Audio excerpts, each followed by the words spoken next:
everybody, this is Joe White from Get Life Coaching, and welcome back. It's time to share another edition of Live Free. So, question for you, where do you go when you feel threatened, emotionally or physically?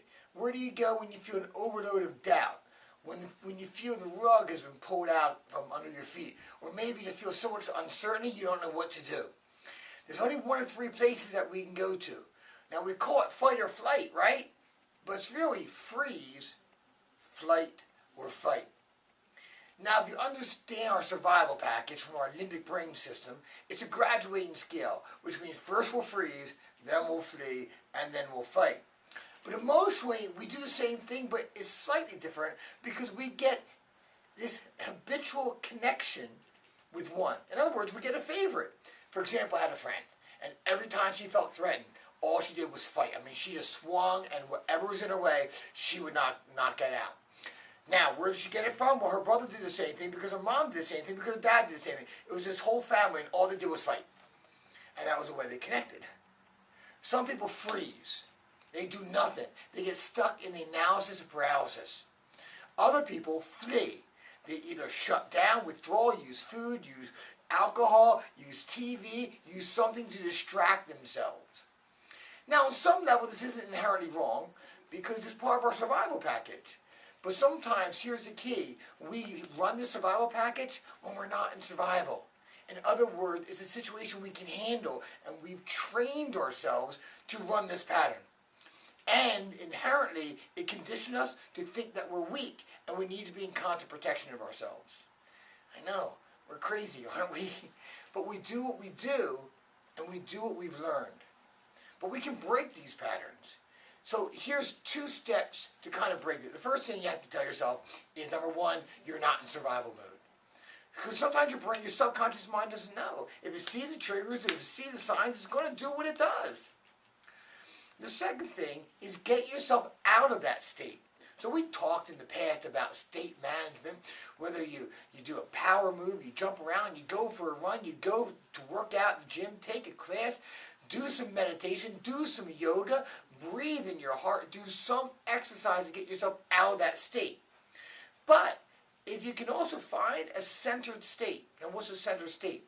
For me, a centered state is easy. It's anytime you're in a state of internal certainty.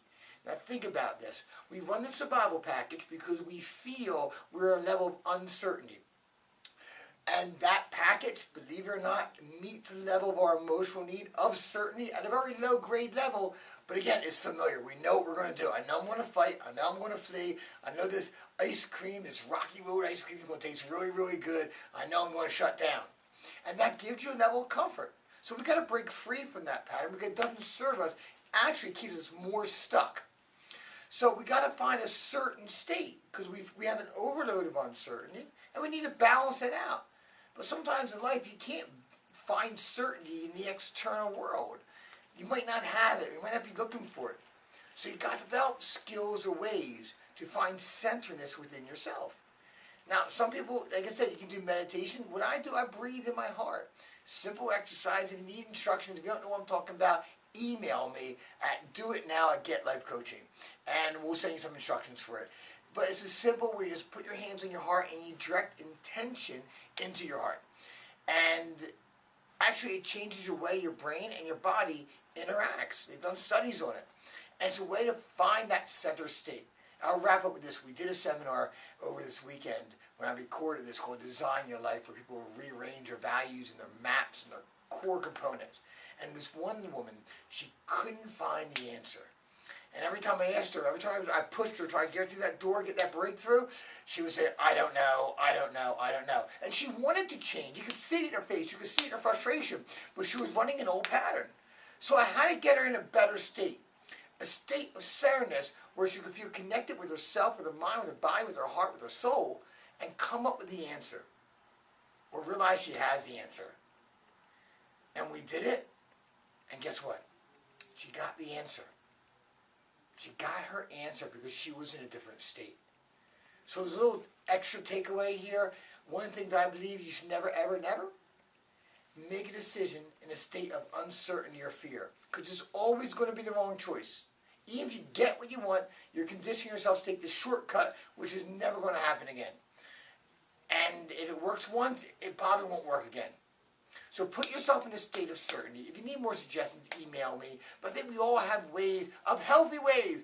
Rocky Road ice cream, not a healthy way. Chocolate chip cookie, no. Okay? Resist. But there's ways to find that center. And when you get in that state, A, you won't be in survival mode. B, you'll be in abundance. And C, you have this amazing alignment with yourself that in which you can make decisions or have a clarity so that you can figure out what you need to do best. Until next time, Joe White from Get Life Coaching. Live free. Bye-bye.